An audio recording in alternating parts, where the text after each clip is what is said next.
Amém. Você está ligado aí? Amém. Fala aí para o teu irmão da direita para a esquerda, ó. Deus vai falar contigo agora, hein? Agora fala assim, Ele vai te pegar de jeito essa noite, hein? Você sabe o que significa essas iniciais IPC? A Lília sabe muito bem, né? Eu quero te dar um IPC aqui para a gente começar a conversar sobre esse texto que eu vou conversar com vocês, que diz assim, ó, parece demorado o que Deus faz de repente. Vamos falar junto? Parece demorado o que Deus faz de repente. E eu não sei, você está sentado aí, eu não conheço tua história, e não conheço mesmo, eu conheço algumas histórias aqui, e essas histórias que eu conheço, elas também têm a limitação da pessoa que está passando para mim, porque tem muito mais verdade que às vezes não é passado, eu não sei tudo. Mas às vezes parece que na tua vida coisas estão demorando a acontecer, parece que você já está até cansado e o tempo de Deus para que isso se concretizasse, morreu, não dá mais tempo. Mas quando a gente lê isso aí, ó, parece demorado, o que Deus faz de repente, é porque Deus espera a hora certa de fazer na sua vida. Ele não antecipa, Ele não te dá depois do tempo, porque se Ele antecipar, você está verde ainda, você não está maduro. Se Ele te der depois do tempo, você já não está com aquela força. Ele dá na hora certa, diga assim, Ele dá na hora certa. E esse texto aqui, é um texto de uma geração que amargou, vamos botar nessa expressão aqui que você vai entender lendo o texto, um castigo de Deus, por causa da desobediência. Nós que somos da graça, nós que somos da nova aliança, nós não gostamos dessa palavra castigo de Deus. Mas se você olhar no Velho Testamento, você vai perceber algumas histórias ali, que o povo de Israel, o povo de Deus, amargou algumas circunstâncias por causa da desobediência, por causa às vezes da rebeldia, e Deus aplicava um castigo naquele povo. E eu quero ler com você, diz assim o Salmo 126, e você pode acompanhar comigo. Quando o Senhor trouxe os cativos de volta a Sião, foi como um sonho. Olha só coisa linda. Então a nossa boca encheu-se de riso, e a nossa língua de cantos de quê? De alegria. Glória a Deus. E está falando ali, até nas outras nações se dizia. O Rodrigo estava orando por mim aqui e falou assim, André foi mandado para outra nação. Eu não sabia que Saracuruna era outra nação, mas eu entendi. É tão longe, né, Rodrigo? Parece outra nação. Mas Deus fez grandes coisas na minha vida que abençoou até outra nação, a nação de Saracuruna. O Senhor fez coisas grandiosas por este povo, está aqui, ó. E ele está falando assim, sim, coisas grandiosas fez o Senhor por nós, por isso estamos... Amém. Deus fez coisas grandiosas para vocês? Amém. Nesses 18 anos você tem um testemunho para contar? E vamos continuar aqui. Senhor, restaura-nos, assim como enches o leito dos ribeiros do deserto, aqueles que semeiam com lágrimas, com cantos de alegria colherão. Gente, isso aqui é uma promessa. E se você fizer a primeira parte de toda a promessa contida na palavra de Deus, o resultado vai ser aquilo ali, você vai colher. Deus não erra. Aquele que sai chorando, está ali, ó, aquele que sai chorando, enquanto lança semente, voltará com cantos de quê? Alegria, trazendo em seus feixes significa uma boa porção. Amém, gente? Vamos orar? Eu já orei? O tic-tac já não está nem funcionando mais aqui.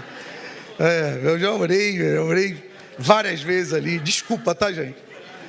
Mas agora que eu li o texto, como é expositivo, eu vou agora explicar esse texto para você. Aqui Davi escreve esse Salmo 126, e ele quer deixar essa verdade aqui, da alegria do povo, que o povo de Deus experimentou depois que eles viveram um momento muito difícil, 70 anos no cativeiro. Então eu acho mesmo que a gente vai se identificar com esse Salmo 126, alguma área da sua vida vai receber alguma coisa aí que amanhã você já pode colocar em prática. Então, o contexto desse Salmo 126 que está aqui na minha frente, está aí na tua frente, ele fala do exílio vivido pelos israelitas. E eles ficaram 70 anos como escravos na cidade, por conta da contínua desobediência ao Senhor. Por isso que eu falei para vocês assim, a gente não gosta dessa palavra de castigo, a gente não gosta, né, nem de aplicar isso nos nossos filhos. Papai vai te deixar de castigo. Hoje isso aí está até fora de moda. É ou não é, gente? Não está? Vou aplicar um castigo hoje. Tem pai que não fala, não pode castigar o filho, não. Hoje a gente está vivendo esse mundo aí.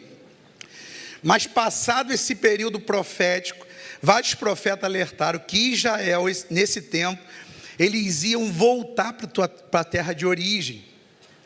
E foi certo, Deus levanta, isso aí tudo tem a mão de Deus, Ele controla as coisas. Ele levanta um rei da Pérsia, e depois que ele levantou esse rei da Pérsia, os filhos de Israel voltam para a tua cidade natal, para a terra de Jerusalém novamente. Então, não sei, quando eu estava escrevendo aqui, eu pensei, você já viveu algo tão difícil na sua vida, tão demorado, que parece que isso nunca vai passar? Você chega assim, meu Deus, quando vai acabar esse negócio? Você fica sem paciência, quando você pensa que resolveu aquilo, e aquilo volta de novo, e esse sofrimento que você, há um desgaste emocional, você fica gerando algo, querendo que aquilo positivamente passe logo, e isso parece que não vai acontecer. Mas eles também não acreditavam que eles iam sair desse exílio babilônico. Estavam lá diante de uma fortaleza, presos. Eles também não acreditavam nisso. Mas isso aconteceu. Você pode dar glória a Deus? Isso aconteceu com aquele povo. E quando eu estava escrevendo essa mensagem, eu lembrei desse salmo aqui, que é o Salmo 30, verso 5, que eu botei na Bíblia Viva. Porque a sua ira só dura um instante. Deus fica irado, gente? Sim ou não? Sim, Deus fica irado. Mas só dura um instante. Olha que notícia boa. Mas o seu interesse, cuidado por nós, duram a vida toda. Aleluia, olha a diferença. Um instante e do outro lado com Deus a vida toda. O choro pode durar a noite toda, mas a alegria, mas de manhã Ele vem e nos devolve a alegria. Isso é bom demais, gente. Que texto maravilhoso. Esse texto aqui não está falando de uma noite, né, no nosso Cronos, não. Está falando de um tempo. O tempo do choro, o tempo da dor, para cada um tem um jeito que você reage. E nesse tempo de reação da dor, do choro, porque você quer que passe logo, é o sofrimento que está latente dentro de você, o que vai prevalecer é o seu posicionamento espiritual. Hoje eu estava falando isso lá no culto da manhã, que o cristão, o nascido de novo, filho de Deus, ele não pode se desesperar quando ele escuta mais notícias. Você sabia disso? Porque nosso Deus, ele é onisciente, onipotente e onipresente, não é isso? Isso que faz ele ser Deus. Ele diferencia de tudo, de Satanás, de tudo, por causa desses ones de Deus.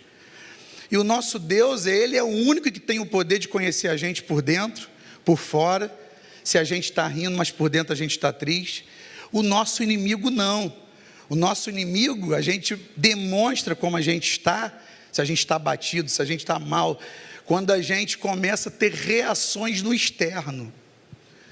Então, se você recebeu uma notícia muito ruim, e aquela notícia te abateu muito, e você, né, no Antigo Testamento o pessoal rasgava as suas vestes. O inimigo vê, olha lá, funcionou, ó, manda mais. Ele fala lá para os seus capirotos, vai lá, vai em cima, manda mais, está funcionando, ele está desesperado, ele esqueceu até que é filho de Deus, ele está querendo até morrer. E isso aí tem uma consequência muito grande. Por quê? Porque a gente, com a nossa reação, eu posso dizer com a boca que eu confio em Deus, mas as minhas atitudes demonstram coisa totalmente diferente, demonstram desespero. E o filho de Deus não é para reagir assim. Ah, pastor, mas a gente é humano. Sim, a gente é humano. Mas você pode, essa semana, eu fui surpreendido com uma notícia assim, perto da hora de eu pregar. Você imagina, você está prontinho para pregar na quarta-feira, Aí eu tenho uma empresa que há mais de 15 anos atrás eu era representante comercial e eu não fechei essa empresa por causa de uma amiga minha. Eu saí dessa empresa e quando eu saí desse mundo que eu comecei a me dedicar integralmente para a igreja, eu falei assim, eu vou fechar, marquei com ela e falei, ela é minha sócia, eu vou fechar a empresa, ou então você arruma alguém. Ah, mas eu não consigo, é alguém agora, por favor. Aí ela chorando na minha frente, ela, Nunes, por favor, não faz isso comigo. Nunes, eu não tenho como abrir uma empresa agora. Nunes, me ajuda. Eu falei, vou te ajudar por um tempo, mas quando você arrumar alguém, ela nunca arrumou alguém. E esse alguém que ela não arrumou, continuou sendo eu, e ela não pagou nada dos tributos à prefeitura. Aí essa semana, prestes do horário do culto, fui fazer um lanche, passei um cartão meu, um lanchinho de R$22. Senhor, não aprovou. Eu falei, como não aprovou? Ainda fiz malcriação para a menina, tua máquina deve estar com defeito, hein? Toma esse daqui. Senhor, não aprovou de novo. Aí eu, que isso? Aí peguei o terceiro cartão. Olha que chique. Tudo pouquinho dinheiro na conta, gente. Pastor, tem 3 cartões, não vai pensar que eu estou com dinheiro não, que eu não estou. Aí os 3 não passaram, eu tinha certeza que tinha dinheiro lá. Aí a Priscila já tinha vindo no carro falando assim, bloquearam a minha conta. A Priscila está dentro desse negócio aí também, gente. Ela só tem um pedacinho no contrato, pegaram ela também. Aí ligo para o Marcelo apavorado, meu advogado. Cadê o meu advogado? Meu advogado, viu o que fizeram comigo aí, meu advogado? Minhas contas estão tudo bloqueadas. Aí olha que notícia, gente, pertinho de pregar, pertinho de subir. Cara, eu vi aqui, é um processo da tua empresa, aí me deu mais detalhes. A pergunta que não quer calar, cara, quanto que está a dívida aí? Vem para mim, por favor. Aí ele, cara, está em torno de R$50 mil. Pertinho da hora de eu pregar, gente. Ali eu tinha 2 escolhas. Ou eu deitava no chão do gabinete como uma criança, ia começar a me debater, nervoso, não sabia o que fazer. Ou eu cheguei e falei assim, não vou esquentar a cabeça com isso. Eu não vou esquentar a cabeça com isso, eu posso chorar hoje, mas amanhã eu vou contar um bom testemunho aqui. Aí ele ainda melhorou o negócio, eu acho que vai chegar a 70 mil. Quando eu já estava começando a me animar para pregar, eu olhei a mensagem dele, eu acho que chega até 70 mil. Falei, tá bom, pisa mesmo, maltrata. Mas, gente, essa noite é uma noite de festa, eu não quero contar as derrotas que o pastor vive por imprudência, né? Eu tinha que fazer o quê, gente? Por mais que ela chorasse, eu ia falar, minha amiga, eu vou fechar essa empresa. Ah, pastor, você é desumano. Ela ia perder o emprego dela, porque ela ficou na empresa e eu saí. Mas, gente, hoje eu não teria essa dor de cabeça. Então, hoje é uma noite de festa. Então, a gente vai falar de 3 coisas aqui nesse texto tão rico do Salmo que a gente leu, que vai nos abençoar. Primeiro deles é semente. Está dentro desse texto, semente. O segundo é lágrimas. E sonhos é o que eu gosto mais, porque sonhos sendo transformados em realidade. Amém, gente? E o primeiro, já vou começar aqui. Quando o Senhor trouxe os cativos de volta a Sião, foi como um sonho, torna sonho e realidade. Gente, essa geração aqui, ela não conheceu o Senhor. Você imagina o contexto aqui do negócio. Eu estou explicando o texto agora. Ela não conheceu o Senhor. Agora ela volta para o seu lugar de origem. E naquele momento o salmista diz que eles ficaram como os que sonham. Aí eu não sei, você já sonhou com algo? Isso aqui é maravilhoso. Você já sonhou com algo? Não se concretizou ainda. Vem comigo aqui no pensamento. Que sonhe você sonhar com aquilo. E no sonho, você já colocou a mão, você já conseguiu aquela vitória, e você percebe que a tristeza que você estava sentindo, alguns segundos atrás, ela foi expulsa imediatamente, você ficou alegre, só porque você sonhou, e aquilo parecia uma realidade na sua vida. O Alex, ele vende imóvel lá, e ele tem um imóvel lá que se ele vender, eu estou olhando para ele ali, estou lembrando, que se ele vender, ele vai ganhar 70 mil de comissão aproximadamente, né? Recebe aí, varão, tu vai vender essa semana esse imóvel. Mas sonho, o Alex pode estar triste. Se eu falar assim, o que você vai fazer com esses 70 mil? Ele, vou fazer isso, vou fazer aquilo, vou fazer uma obra, vou botar isso. Gente, isso é uma verdade. Sonho é a gente mentalizar um sonho se tornando realidade, e isso já te dá força para você sair, de repente, de um estado de depressão. E depressão não é só aquele que está diagnosticado, não. O médico falou, eu tenho depressão. Não, você pode ter momentos depressivos na sua vida. Um dia que você levanta, não está legal, você começa a pensar nos problemas. Então, eu quero te dar uma notícia, gente. O nosso Deus é um Deus que transforma sonhos em realidade. Você crê nisso aí? Nós servimos esse Deus poderoso. Então, quando eu estava lembrando de José, eu não sei se quando José teve aquele sonho, se José, ele dimensionou quando ele sonhou, ainda um garoto ainda, que ele ia se tornar o governador da maior potência do mundo existente naquela época, que era o Egito. Mas Deus transformou aquele sonho daquele menino, né, que foi judiado pelos seus irmãos, em uma realidade. Então eu não sei qual o tamanho do seu sonho, a envergadura do seu projeto, pode ser grande, e eu quero te estimular, pense grande, porque você serve um Deus grande. Você diz amém a isso? Amém. Pelo menos meia dúzia creu nisso aí. A meta que você projetou para daqui a alguns anos, eu também não sei, você não falou para mim, mas uma coisa eu posso afirmar, o nosso Deus é um especialista em transformações em realidade. Ele fez isso com esse povo, 70 anos, aquela geração achou que isso não ia acontecer, mas os profetas já tinham anunciado que eles seriam libertos daquele jugo. Então, o sonho que José teve é uma amostra que Deus pode fazer qualquer coisa. Você imagina uma pessoa, né, tá lá no seio do pai, com a sua família, José era o filho predileto de Jacó, e de repente ele é jogado naquele lugar, ele não morreu ali, Deus protegeu, né, preservou José. De repente ele é vendido para uma caravana, chega lá, ele se torna um escravo, e quando ele estava começando a organizar a vidinha dele, de repente ele é acusado de uma coisa que ele não fez, né, gente? Você já leu a história dele, ele não teve nada com a Potífara, né? A Potífara tentou, mas ela não conseguiu. José guardava, ele prosperava em todo lugar que ele estava, e José saiu dali, depois da prisão, para a presença de Faraó, e se tornou governador do Egito.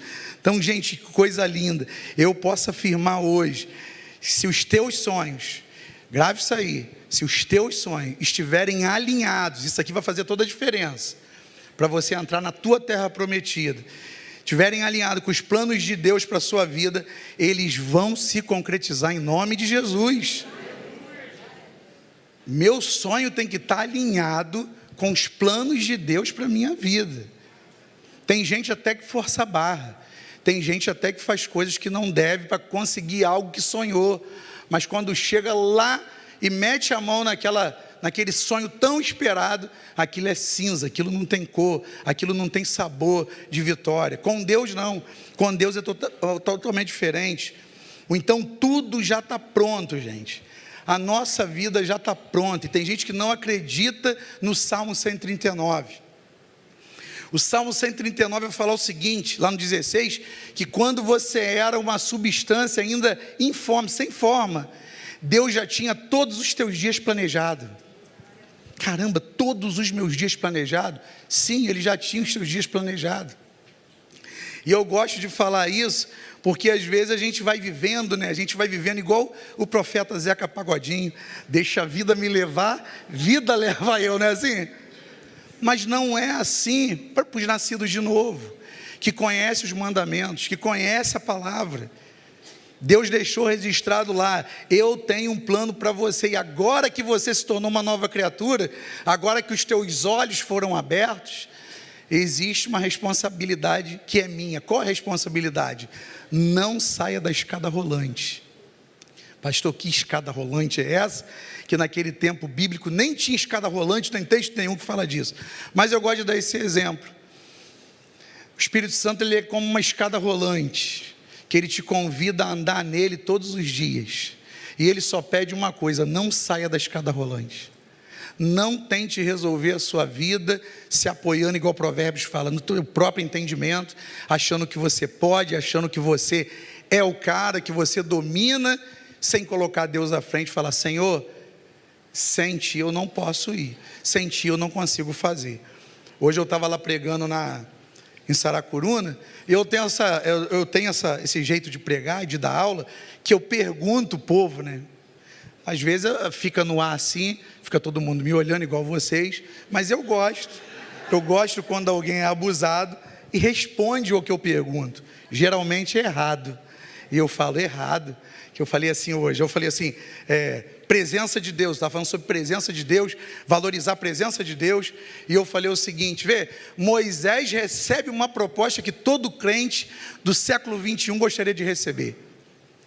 Estou falando de nós, crentes do século 21, olha só, Moisés, está vindo um exército aí poderoso contra você, eu não vou com você, Moisés, mas eu vou te dar a vitória, fica tranquilo, eu vou mandar 2 anjão aqui do mais forte, e eles vão te dar a vitória, fica tranquilo.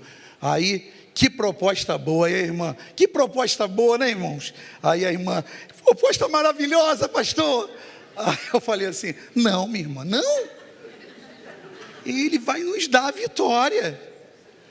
A gente quer Deus ou quer a vitória, gente? Responde aí. Deus. Quer Deus ou quer a vitória? Deus. Isso tem que ser prática, gente. Porque no nosso dia a dia, às vezes a gente está mais interessado em vitória do que Deus. Eu estou falando para mim também, gente. Eu estou sempre limpando aqui dentro: Senhor, não me faça perder a consciência da tua presença, que é o que é mais importante para mim. E Moisés responde assim para Deus: Senhor, não me faça descer se a tua presença não for comigo. Moisés é um exemplo, gente, de várias coisas para a gente, de intercessor, de conversar com Deus. Quer aprender bastante como você se relaciona com Deus? Olha para a vida de Moisés, que você vai ver, e a gente fica às vezes: não, Senhor, tudo bem, o Senhor não vai comigo, mas o Senhor vai me dar a vitória. Eu quero a vitória, então se eu tenho a vitória, eu estou bem resolvido. Crente que vive só de vitória em vitória, não conhece Deus na profundidade. As raízes não descem, sabe por quê? Vou te provar isso, porque é no sofrimento que nós somos provados quem realmente somos, quem realmente pertencemos, ou de quem pertencemos. E às vezes tem pessoas no reino que passou um negocinho, um aperto: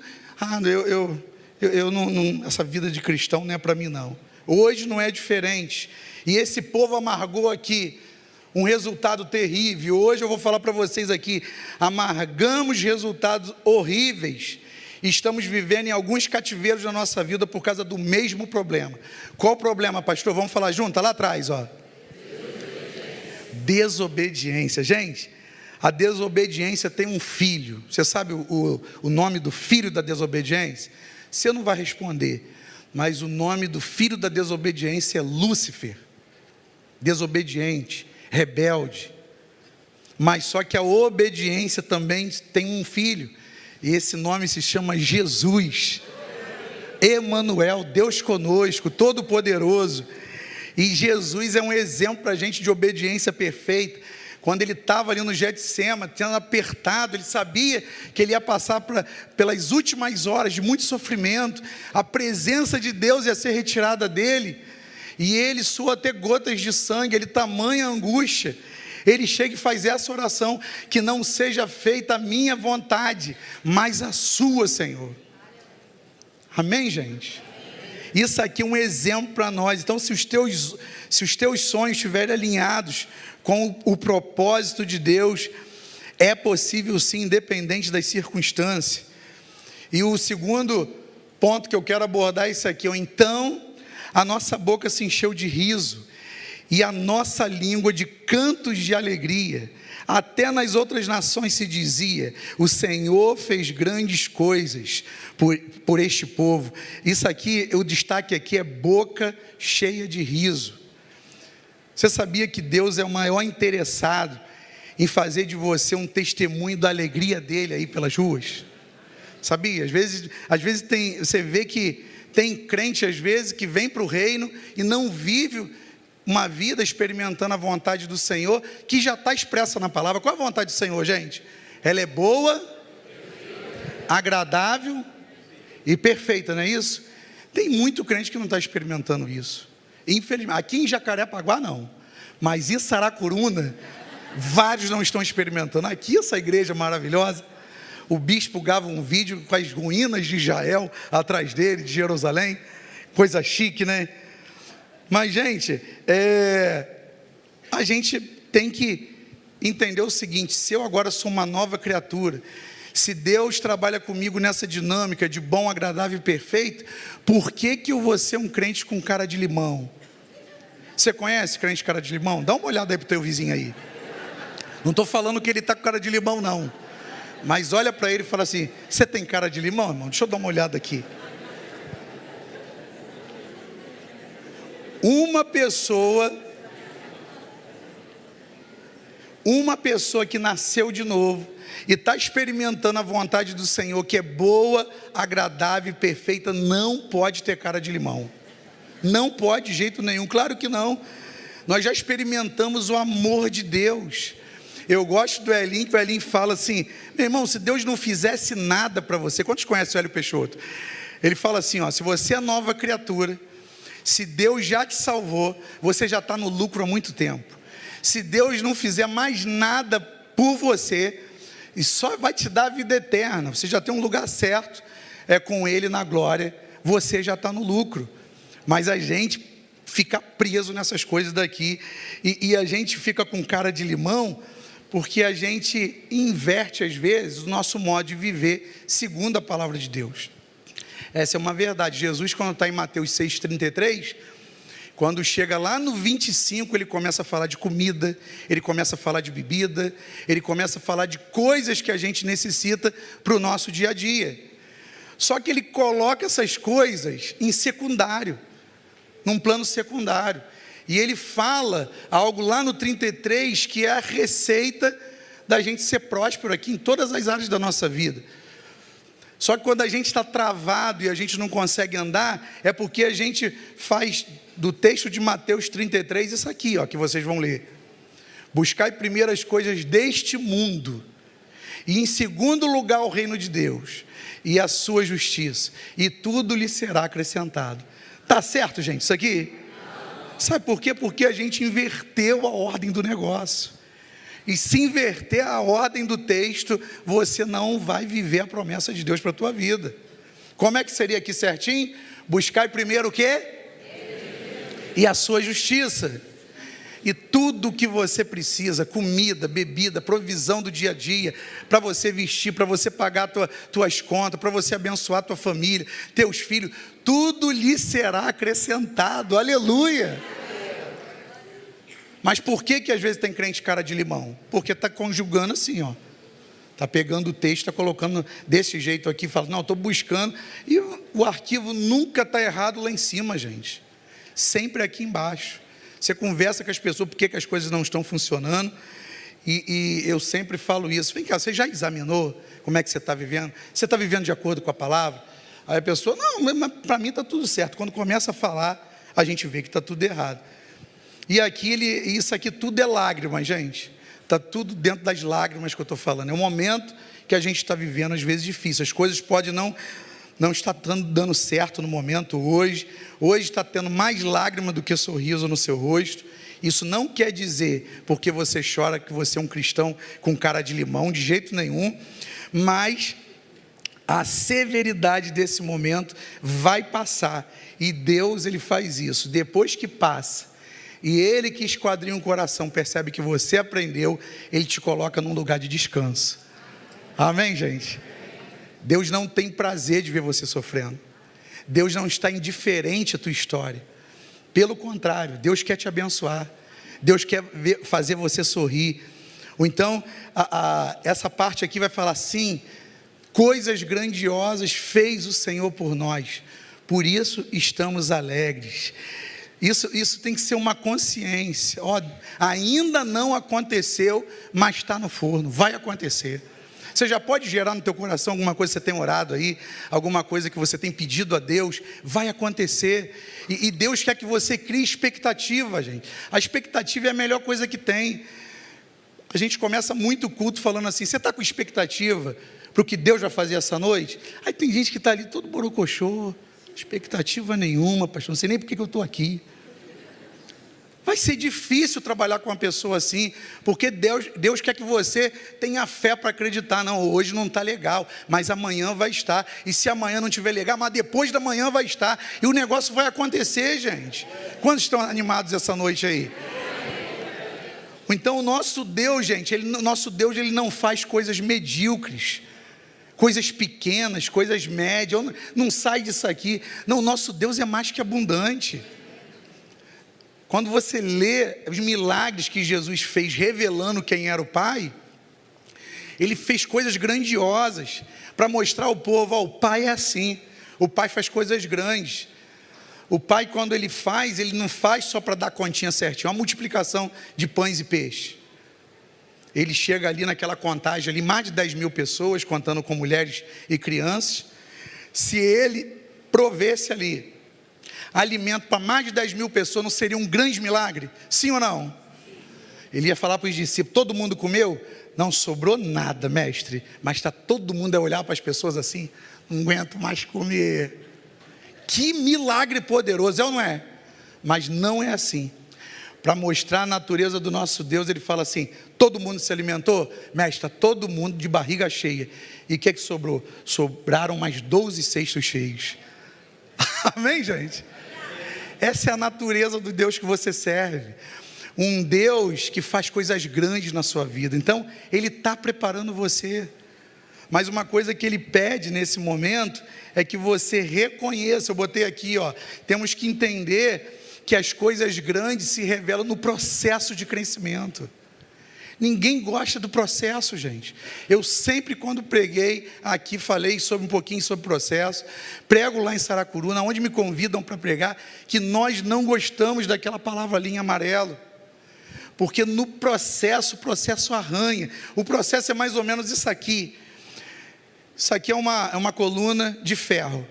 Isso aqui é ferro, não é, gente? Ferro, né?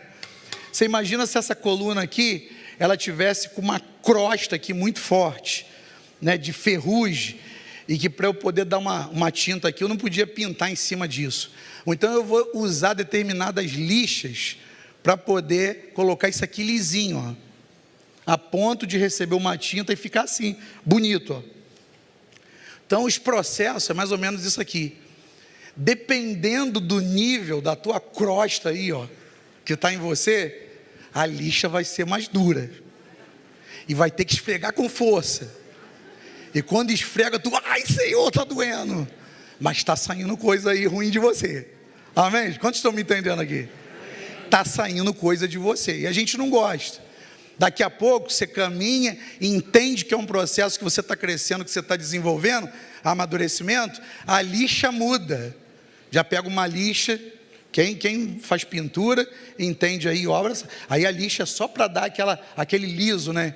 Aí faz até cosquinha em você, agora está gostoso, mas Deus ainda está trabalhando, Ele ainda está trabalhando em você. Daqui a pouco, quando pinta, aí está aquela obra-prima perfeita, e o nosso Deus é perfeito. Você pode aplaudir o nosso Deus? Ele é perfeito.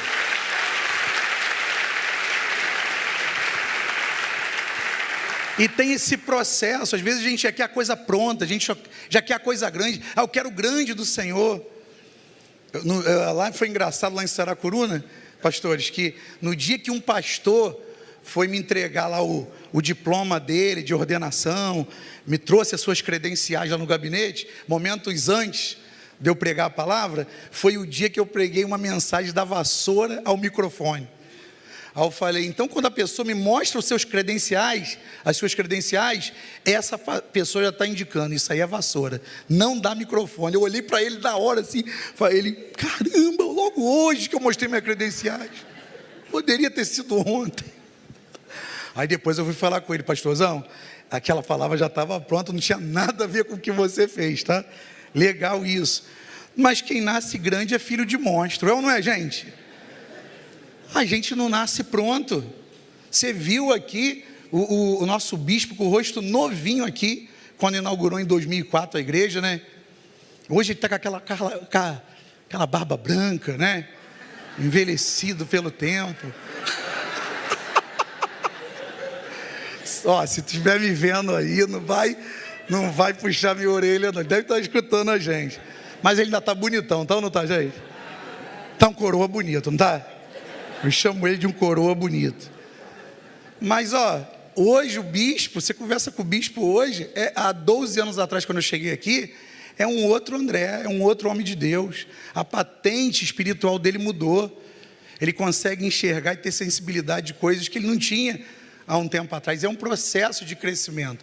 E a gente, às vezes, a gente não quer o processo, porque aqui é coisa grande, pronta. O maior ser que já pisou nesse planeta começou a ser gerado no ventre de uma virgem chamada Maria. Pequenininho. E ele veio ao mundo como uma criancinha. E daqui a pouco ele estava lá aos 12 anos, lá ensinando na sinagoga. E passou um tempo ali, e daqui a pouco ele aparece no Jordão para ser batizado. E ele começa o ministério dele aos 30 anos de idade. 3 anos fazendo um ministério, chamando uma turma para andar com ele, que fez a igreja chegar até aqui. Olha que bênção. Chegou por causa desse mentor maravilhoso, esse modelo que é Jesus. E foi um processo, ele teve que passar, ele teve que nascer, ele teve que ser amamentado igual uma criancinha normal. Ele era Deus, 100% Deus, mas 100% homem também. Então a gente às vezes quer o negócio, a gente está no mundo rápido, né? O mundo que a gente quer tudo imediatamente. Quanto tempo? Não, quero rápido, quero agora, tem que ser agora. A gente não tem mais paciência para esperar mais nada. Você já viu quando você liga um computador e não sei o que acontece com ele, que ele fica demorando para atualizar? 1 de 100. Aí você vai lá, demora um tempão na cozinha, come alguma coisa, 10% de 100. Dá vontade de jogar o computador lá pela janela. Você não tem paciência. E olha aqui, então ame o processo, pois ele está fazendo você crescer. A gente não tem essa consciência, infelizmente, porque no processo a gente quer que termine rápido, a gente não gosta de processo. Mas quando eu coloquei assim, ame o processo, eu estava falando para mim, Senhor, me ajuda a amar o processo. Eu tenho conseguido amar o processo. Quando dói, quando aperta, rapidinho eu tenho essa chave espiritual na minha vida, falando, André, eu estou fazendo você crescer. E aqui, para a gente fechar, diz aqui, aqueles que semeiam com lágrimas, com cantos de alegria, colherão. Semeiam com lágrimas. O processo, gente, grave isso aqui. O processo de semeadura é solitário. Você chora, ninguém vê. Mas os frutos que você colherá, todos irão ver na tua vida. Coisas grandiosas o Senhor está fazendo na vida dessa irmã, desse irmão. Porque eu estou vendo, mas ninguém viu o processo que você passou. Então, nessa noite de festa, nessa noite de alegria, que a gente está trazendo à memória aquilo que nos dá esperança, é isso que a gente tem que fazer para quando a gente quer lembrar do passado. Eu quero mostrar isso aqui para você. Está passando um tempo de semeadura na tua vida, não veio a colheita ainda, não fique irritado. Não fique pensando que você está perdendo tempo. Não, todos irão ver aquilo que Deus está fazendo na sua vida. Aquele que sai chorando enquanto lança semente, voltará com cantos de alegria, trazendo os seus feixes. Voltará com alegria. Nós vamos celebrar a vitória que Deus está gerando na nossa vida com os nossos. Você crê nisso aí, gente? Queria que você ficasse de pé. Eu estou quase fechando aqui. Eu quero afirmar isso para você. O teu tempo não vai passar só se você não tiver posicionamento espiritual. Aí eu não posso garantir isso. Mas como um pastor, como um homem de Deus, eu posso declarar aqui profeticamente: o teu tempo não vai passar sem você ter essa colheita abundante na sua vida. Deus, Ele não faz nada errado. Você não é um acidente. Você foi planejado.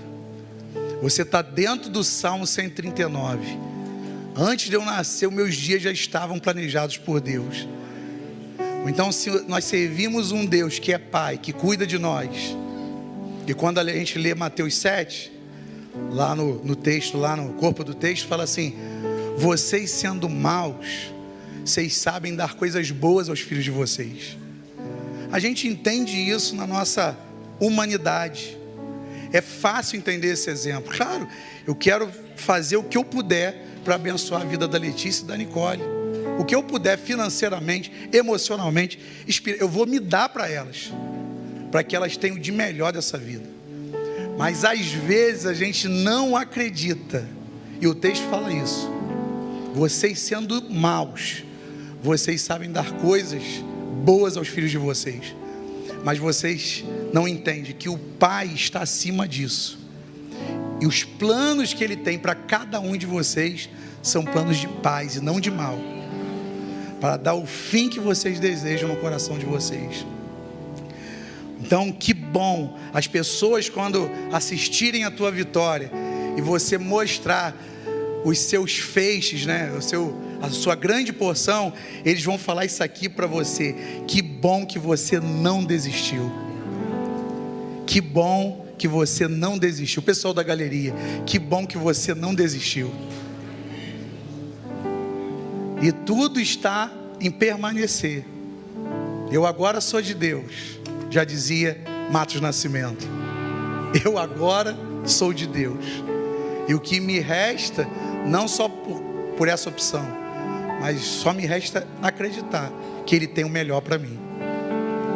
E eu quero profetizar junto com você com essa música: grandes coisas estão por vir. Eu queria que você declarasse com essa canção que isso é uma verdade na sua vida. Esquece todo mundo que está ao seu redor, esquece essa igreja local. Agora é para você. Você vai cantar e você vai aplicar ela na sua vida. Você topa fazer essa oração cantada comigo? Vamos lá?